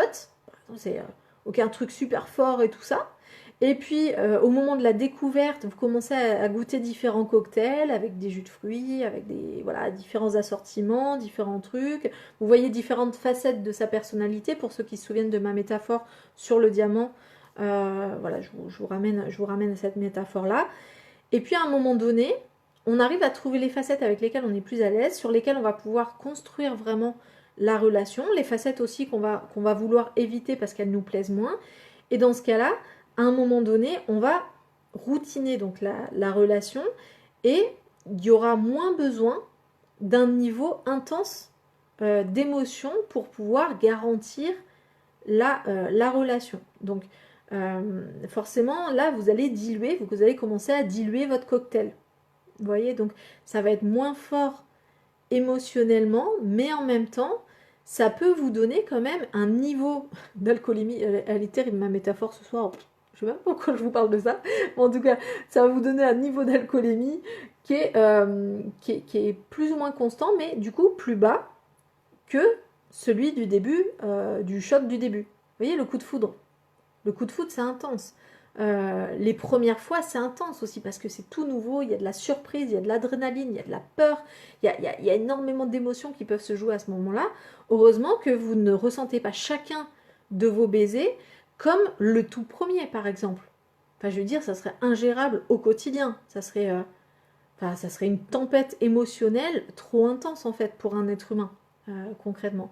Donc, le but, c'est vraiment pour le cerveau, c'est de maintenir la relation pour qu'elle soit non dangereuse et qu'elle soit constructive, en tout cas qu'elle permette à l'être humain de survivre, hein, c'est encore une fois son fonctionnement. Et du coup, il va y avoir une baisse graduelle de certaines hormones et de certaines émotions et une hausse d'une autre émotion, d'une autre hormone qui est la sensation d'attachement. Alors encore une fois, je vous mélange un peu tous les concepts parce que l'attachement n'est pas une émotion non plus. Mais en tout cas, il va y avoir une augmentation progressive, par exemple, de l'ocytocine, qui est une hormone qui est reliée à l'attachement. Et du coup, c'est pour ça qu'à un moment donné, en fin de relation ou après des années de relation, on peut avoir un attachement qui est, par exemple, plus fort.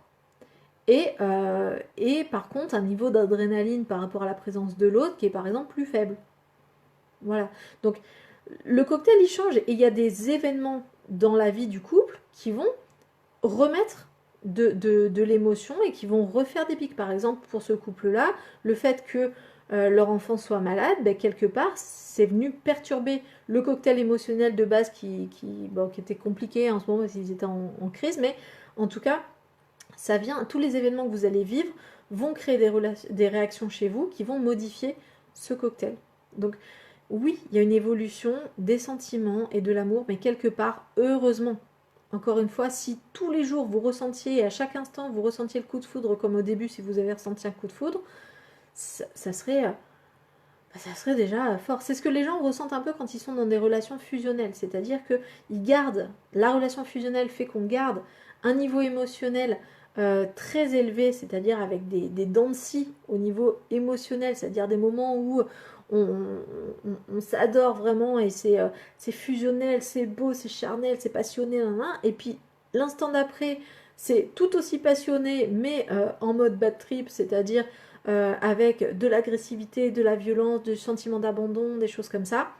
Et donc, voilà, c'est une autre façon de gérer la relation pour les couples fusionnels et passionnels. Et vous voyez que finalement, c'est deux fonctionnements différents. Mais dans tous les cas, on est sur des relations avec une évolution des émotions et des sentiments dans le temps. Et encore une fois, l'amour n'est pas une émotion, c'est un sentiment, c'est-à-dire un mélange de sensations et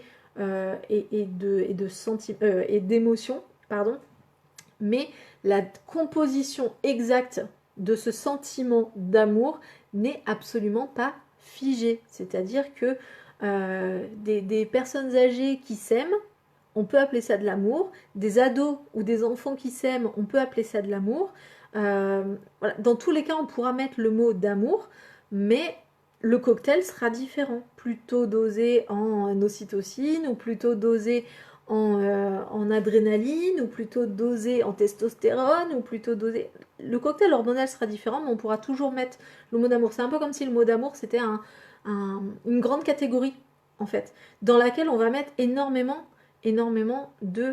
d'émotions, énormément de cocktails et d'assortiments d'émotions différents, dans lequel on va mettre des croyances, dans lequel on va mettre des valeurs, dans lequel on va mettre tout un tas de comportements possibles en lien avec l'amour. Donc, il n'y a pas deux personnes qui aiment de la même manière. Et dans une relation de couple, même quand à la fin, on dit « Ah là là, je t'aime comme au premier jour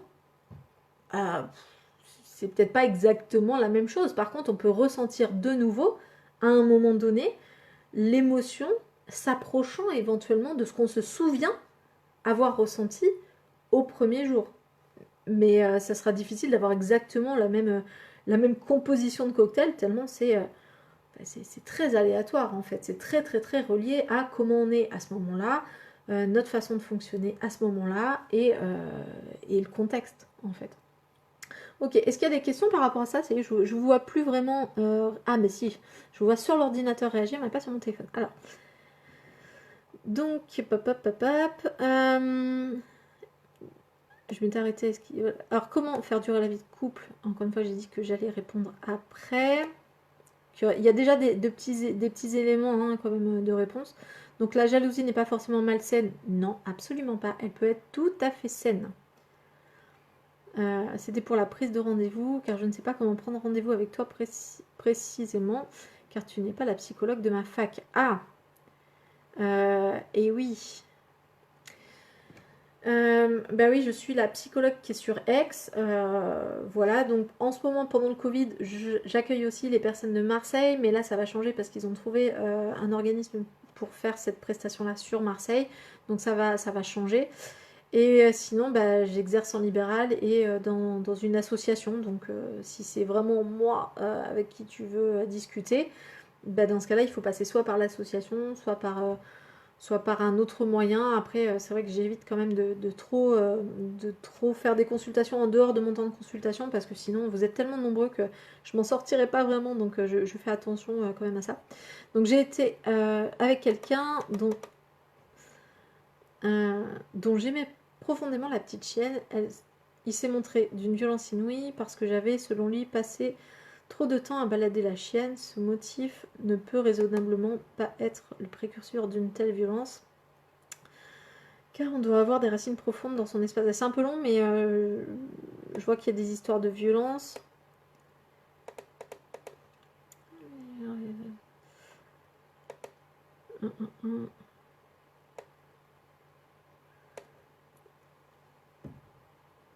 Oui, alors là pour le coup, dès qu'il y a des histoires de violence dans le couple, encore une fois, la violence dans le couple n'est pas forcément une mauvaise chose. Alors, dans l'absolu, je veux dire.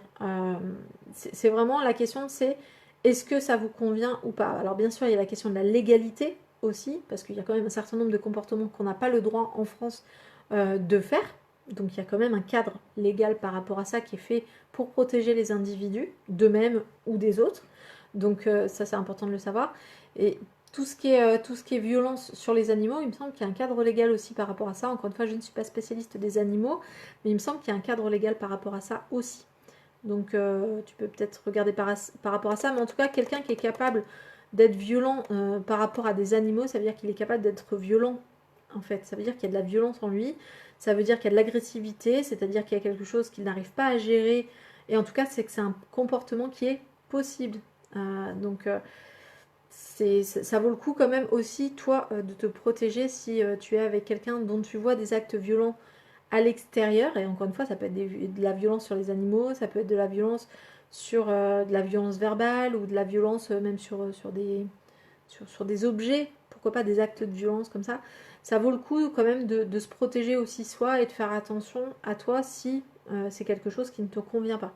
Moi j'aurais tendance à dire que c'est jamais convenable hein, la violence, mais c'est mon parti pris. Je n'ai absolument pas le droit de dire aux gens ce qu'ils doivent faire ou pas par rapport à ça. Mais en tout cas, Si toi ça te dérange, c'est important que tu puisses en parler effectivement. Donc essaye soit de prendre contact avec la psy de ta fac si vraiment on n'est pas de la même fac. Mais sinon, bah oui, effectivement, il y a des associations aussi.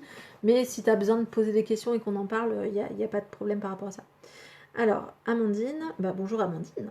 C'est possible que les sentiments amoureux disparaissent subitement. Oui, encore une fois, les émotions n'ont pas vocation de rester. En tant que vraiment, je parle vraiment là des émotions, hein, de manière pure et factuelle et hormonale. Je parle vraiment des émotions, pas des sentiments.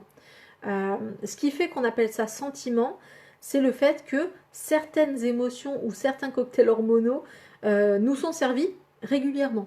C'est-à-dire que si un jour vous ressentez du désir pour quelqu'un et que le lendemain vous le voyez et que vous ressentez rien, c'est peut-être que c'était lié au contexte, c'est peut-être que c'était lié tout simplement à votre état à ce moment-là, c'est peut-être lié à vos besoins à ce moment-là. Encore une fois, le désir, c'est quelque chose de profondément hormonal, donc si vous êtes dans une phase où vraiment vous avez besoin d'avoir des rapports sexuels ou que c'est quelque chose d'important, et bien vous pouvez avoir par exemple une montée de désir. Il y a des perturbations hormonales qui peuvent créer du désir de manière artificielle. Enfin, pour les femmes par exemple, on sait que selon la période du cycle, on n'est pas forcément exactement pareil par rapport à notre désir, par rapport à nos émotions, par rapport à notre envie d'être avec l'autre ou d'être toute seule. Nous sommes des êtres quand même j'allais dire manipulés par nos émotions et nos hormones, manipulés dans le sens neutre du terme, dans le sens où ça nous permet de contrôler, en fait, de réguler notre fonctionnement, nos comportements. Voilà, donc ça c'est important. Je vais avancer un petit peu justement pour aborder les notions de sexualité, parce que sinon je sens que ça va encore passer à l'as. Donc voilà, sur l'évolution des sentiments, c'est totalement normal. Le fait qu'un sentiment disparaissent totalement. Est-ce que c'est le sentiment qui disparaît ou est-ce que c'est le fait de ne plus ressentir d'émotion à l'intérieur de ce sentiment? Ça, c'est encore autre chose. On peut être sur des principes d'alexithymie aussi qui viennent se mettre des fois subitement. Mais voilà, voilà, encore une fois, le sentiment n'est pas véridique et véritable. Encore une fois, c'est quelque chose qu'on interprète, c'est une interprétation. C'est un sens qu'on donne à une situation, le sentiment. Donc, je ne sais pas si c'est l'amour qui a disparu ou si c'est que tu ne ressens plus rien en présence de la personne. Voilà, il faudrait un peu creuser par rapport à ça. Ok. Je vais passer un peu là-dessus. Par rapport à la longévité du couple, très souvent, on a tendance à se dire oui, mais l'autre a changé, oui, mais.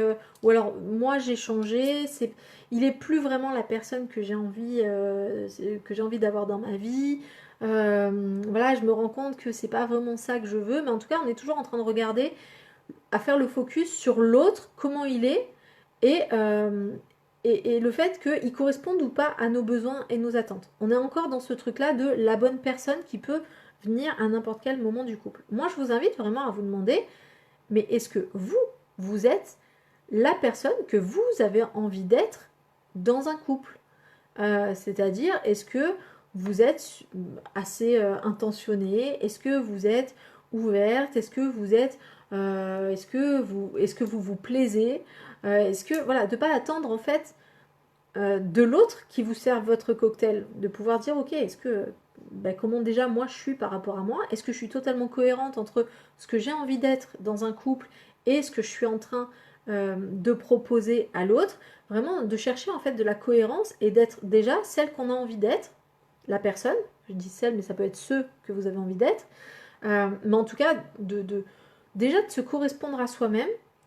Et du coup, encore une fois, pour le principe de systémie, si la personne que vous avez envie d'être et que vous devenez correspond à l'autre, et bien du coup l'autre restera, et si ça ne lui correspond pas, ben du coup l'autre sera libre de pouvoir partir. Encore une fois, que ça soit le couple ou le mariage ou n'importe quelle association de personnes dans ce cadre-là, l'autre n'est pas enchaîné et vous ne l'êtes pas non plus.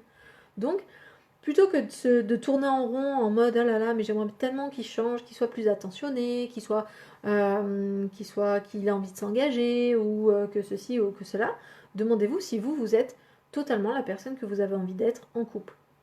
Et si ça ne lui correspond pas et si ça ne matche pas, c'est peut-être qu'effectivement l'association, la relation n'est peut-être pas souhaitable.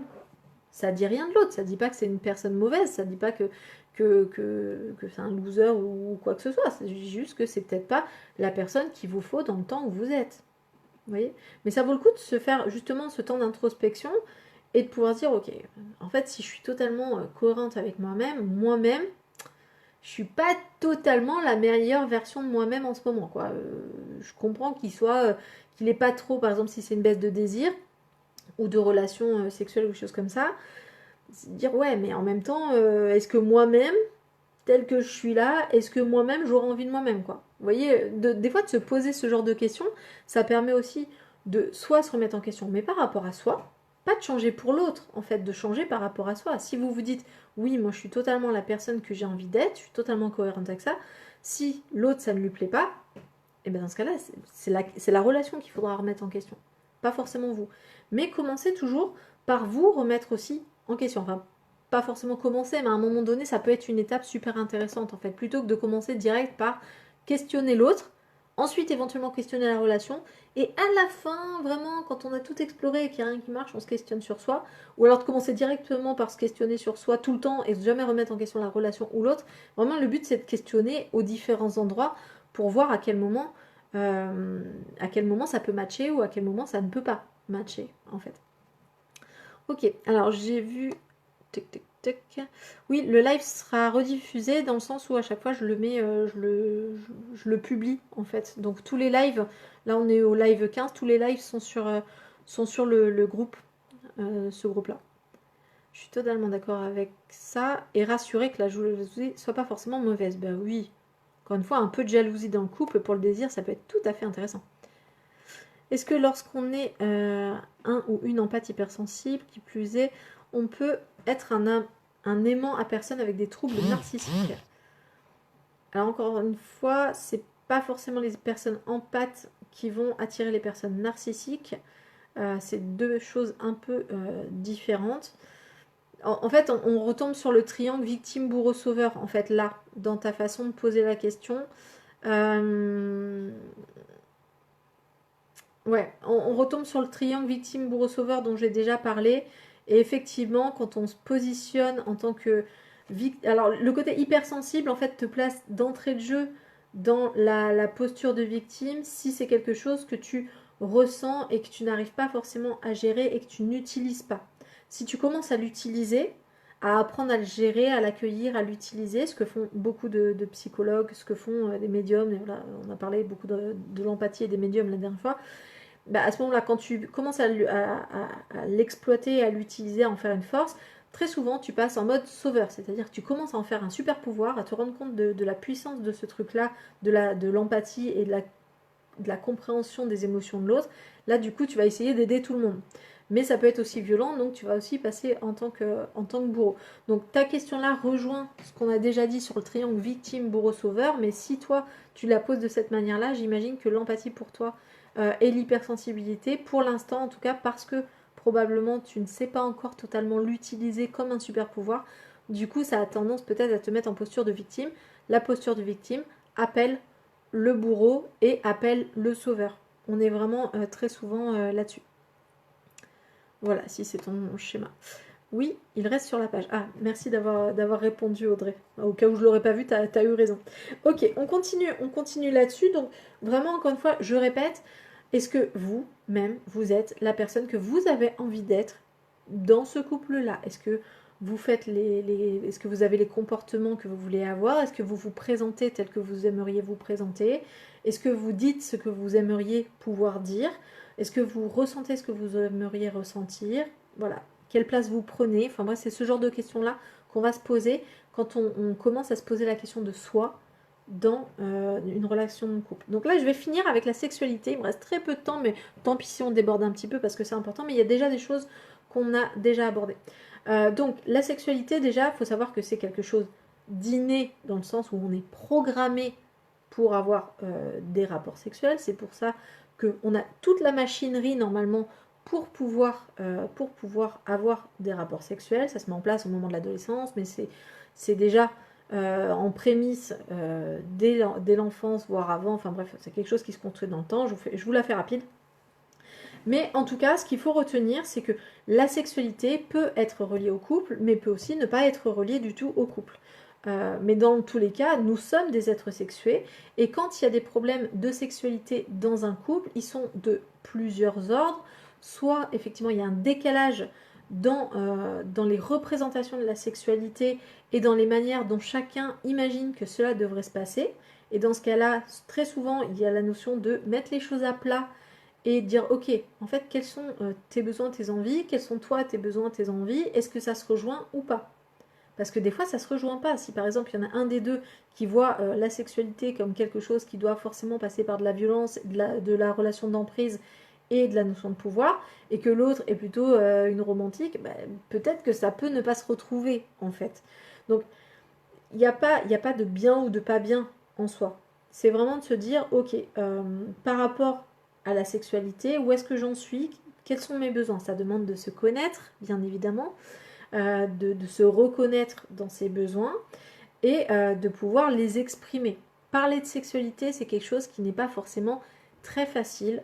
C'est pour ça qu'il y a des sexologues dans les cas vraiment où c'est compliqué. Mais je vous invite vraiment à déjà vous poser la question entre vous et vous. Ok, en fait, qu'est-ce que j'aime? Qu'est-ce que je n'aime pas? Qu'est-ce que je ne connais pas? Parce que vous ne connaissez pas tout. Hein, il y a plein de choses que vous n'avez peut-être pas encore testées ou que vous n'avez pas encore découvert. Mais en tout cas, de pouvoir se poser la question vraiment de où j'en suis de ma sexualité, qu'est-ce que je connais de moi et de ma sexualité, sachant que ça évolue au fur et à mesure du temps. On n'est pas des experts de la sexualité épanouie dès le début. On n'est même pas obligé d'avoir une sexualité épanouie. Hein. Encore une fois, c'est un choix de vouloir avoir une sexualité épanouie. Et en même temps, c'est un choix aussi qui est proposé par la sexualité, d'avoir une sexualité qui n'est pas forcément épanouie. Il y a énormément de tabous sur la sexualité. Je pense que les animaux se posent moins de questions, clairement. Bon, en même temps, il y a une différence entre les êtres humains, les animaux, donc je ne vais pas rentrer dans ce débat-là.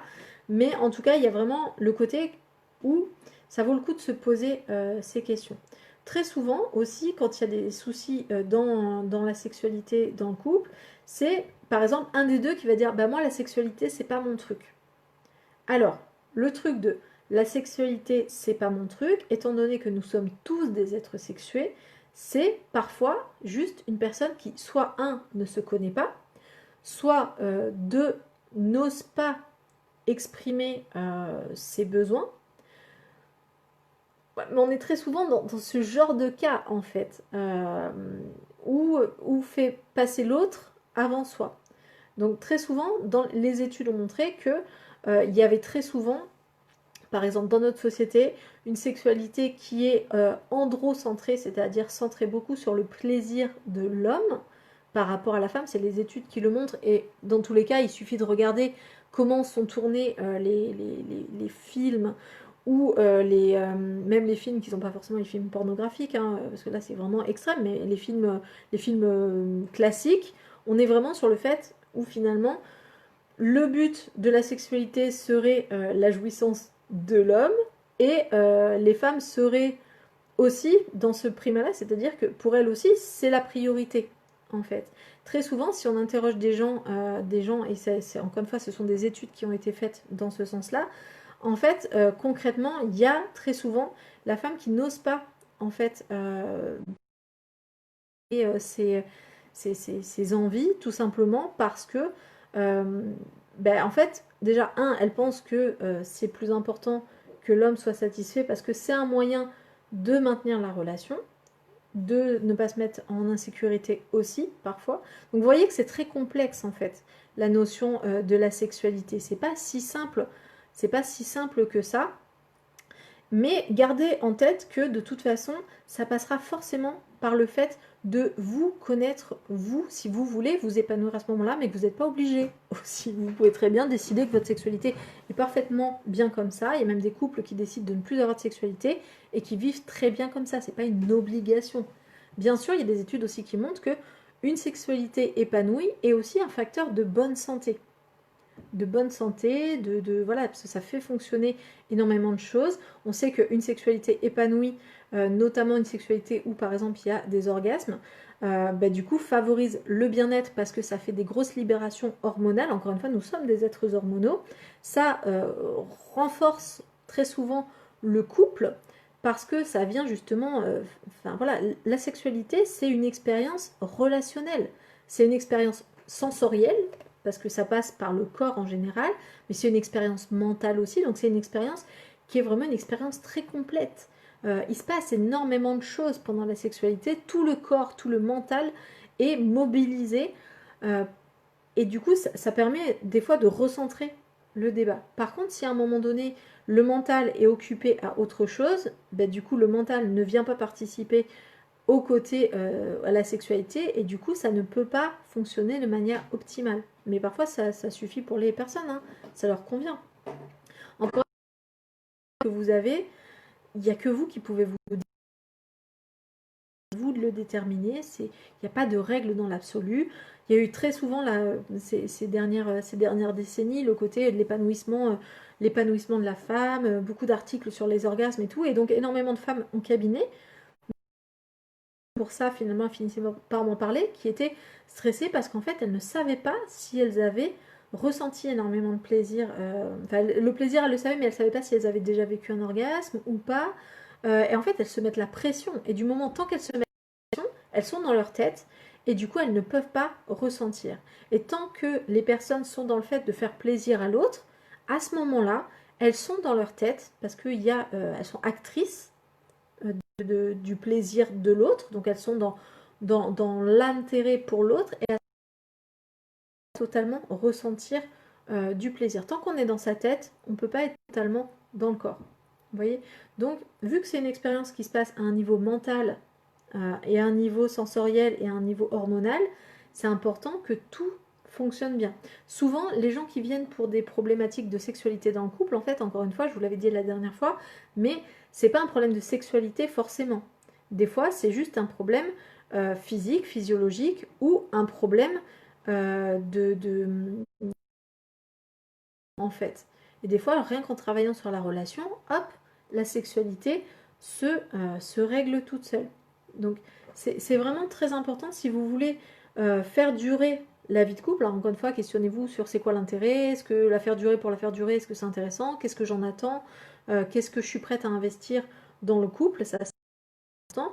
La sexualité va venir finalement renforcer la relation, même s'il y a d'autres moyens de renforcer la relation, mais avec la sexualité, vous allez pouvoir notamment, par exemple, recréer du lien, rassurer, vivre une expérience ensemble, et c'est le fait de vivre des expériences ensemble, en fait, qui favorise la relation et qui permet ça.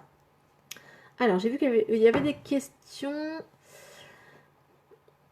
Alors,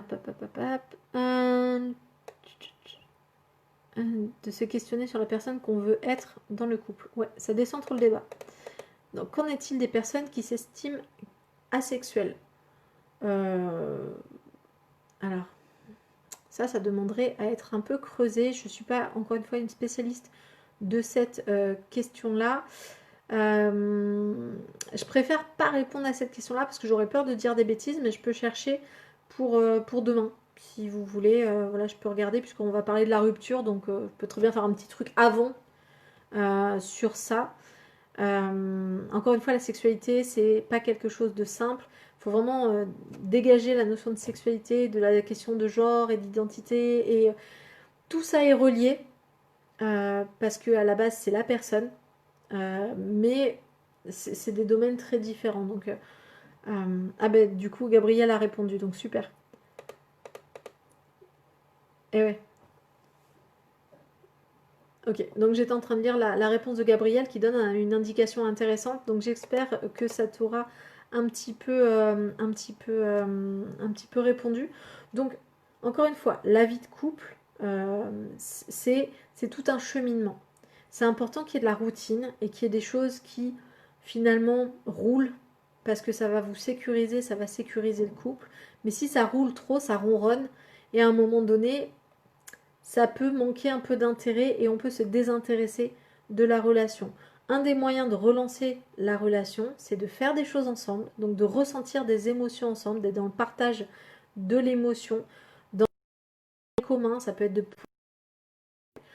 ça peut être toutes ces choses-là. Et la sexualité, finalement, est un moyen assez rapide, très contextuel, de pouvoir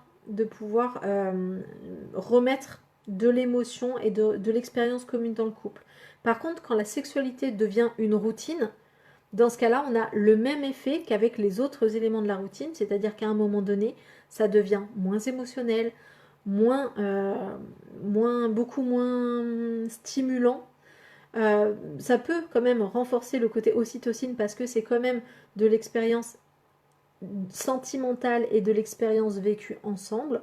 Ça peut renforcer aussi la confiance aussi, mais ça ne va pas forcément ressouder totalement le couple ou le relancer. Ça va le renforcer, mais ça ne va pas forcément le relancer. Donc, si à un moment donné, vous voyez que votre couple est un peu en berne et que ça ne vous convient pas, parce que des fois, le couple n'est pas forcément toujours prioritaire dans la vie. Et des fois, il y a des moments où c'est bien que le couple soit un peu en retrait, mais qu'on sache que les bases sont assurées, que ça ronronne un peu jusqu'à ce qu'on ait de nouveau de l'énergie à y mettre.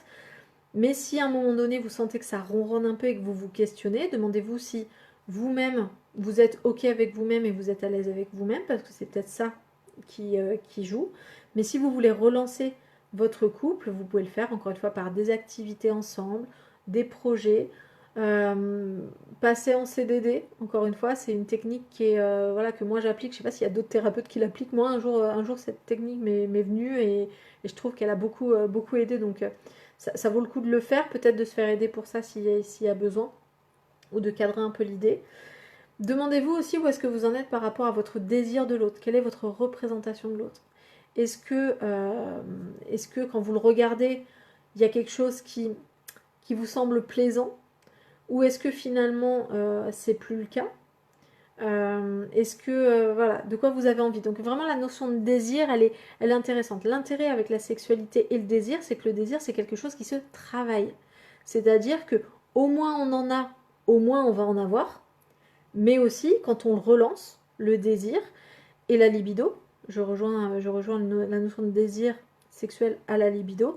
Quand on relance la libido, eh ben, au plus on la lance et au plus elle va prendre de la place. Ce qui est très pratique parce que s'il y a des moments où votre chair et tendre n'est pas là, eh ben, votre libido va se mettre légèrement en berne si ça tient dans le temps. Par exemple, le confinement de 2 mois, la libido se met hop en off histoire de ne pas vous torturer et vous traumatiser parce que vous ne pourrez pas l'explorer de la manière qui vous convient ou que vous voulez. Donc elle se met en berne. Là, déconfinement, si vous devez retrouver l'être aimé, ben, peut-être qu'il faudra anticiper ces retrouvailles, c'est-à-dire relancer peut-être un peu la machine de votre côté avant de retrouver l'être aimé, ou même avec l'être aimé ou la personne avec qui vous voulez avoir la sexualité, mais il faudra peut-être un peu anticiper, sinon vous risquez de vous retrouver à avoir un peu le moteur froid. Vous voyez, le côté, voilà, où il faudra peut-être prendre du temps, et c'est bien aussi, d'accord? Mais soyez pas surpris si ça se passe comme ça, parce qu'après une séparation longue, parfois, longue ou moins longue, hein, ça dépend, hein, des fois, une semaine suffit hein, pour qu'on ça ait un peu refroidi le truc, et du coup, des fois, on peut être un peu choqué de se dire, mais c'est bizarre, finalement, qu'est-ce qui fait que là, voilà, pourtant, je l'aime, j'ai des sentiments, des émotions, et là, il se passe rien, je ressens rien. Ok, laissez le temps que la machine se remette en route. Elle s'est mise en berne pendant un temps pour vous protéger, pour vous mettre en économie d'énergie. Elle va pas redémarrer comme ça du jour au lendemain parce que vous claquez des doigts et que... Donc, travaillez le truc. Le fait de travailler le truc, vous pouvez le travailler de manière sensorielle, de manière mentale, ou de manière, encore une fois, relationnelle, c'est-à-dire en anticipant les choses, en recréant du désir dans la relation avec l'autre avant le jour J. Donc, encore une fois, la sexualité, c'est vraiment, j'allais dire, c'est le baromètre du couple pour beaucoup de couples. Pas pour tous les couples, mais pour beaucoup de couples. Donc, si à un moment donné, ça ronronne un peu et que ça ne vous convient pas, demandez-vous, bah, finalement, qu'est-ce que je peux faire de différent? Ou est-ce que j'ai encore de la libido? Est-ce que moi, je me trouve désirable? Est-ce que l'autre, je le trouve désirable? Bref, mettez au travail tout ça, mais encore une fois, alors, le désir, c'est pas un muscle, la libido, c'est pas un muscle, mais ça marche un peu pareil. C'est-à-dire qu'au plus on l'utilise, et au plus il est actif. Donc voilà. Donc pour faire durer la vie de couple, et je vais m'arrêter là, pensez à faire des choses ensemble, à parler, de temps en temps à faire des points en mode où est-ce qu'on en est, de quoi est-ce qu'on a envie. Alors je dis pas de faire un point toutes les 5 minutes, mais de temps en temps ça vaut le coup en fait. Dans les moments où ça va mal, mais aussi dans les moments où ça va bien en fait, de manière formelle ou informelle. Mais en tout cas ça vaut le coup des fois de se projeter, de faire des projets ensemble, même des petits projets, hein, des vacances, un week-end, une soirée. Ça consolide dans tous les cas le couple. Ok, demain on parlera de la fin du couple et notamment de la rupture. Voilà, comment on la prépare si c'est à son initiative, comment on annonce à l'autre, comment on entend ce qui va être de l'ordre de la rupture si ça vient de l'autre. Les notions d'abandon, de rejet, voilà, tout ce qui peut venir à ce moment-là, et puis surtout comment on se reconstruit derrière et le processus de deuil, parce qu'il s'agit véritablement d'un deuil de la relation qui s'est passée, mais aussi de tout ce qu'on avait envisagé pour l'avenir. Donc on verra ça, tout ça demain. Donc merci à vous d'avoir participé à ce live. J'ai un peu dépassé, je suis désolée. J'espère que ça vous a intéressé. N'hésitez pas à, encore une fois, proposer des idées pour les lives du coup qui viendront après le déconfinement. Parce qu'a priori, on va les continuer un petit peu. Donc n'hésitez pas à proposer des thèmes. C'est toujours intéressant d'avoir vos idées. Je vous laisse sur ça et je vous souhaite une très très très très bonne soirée. Ciao ciao.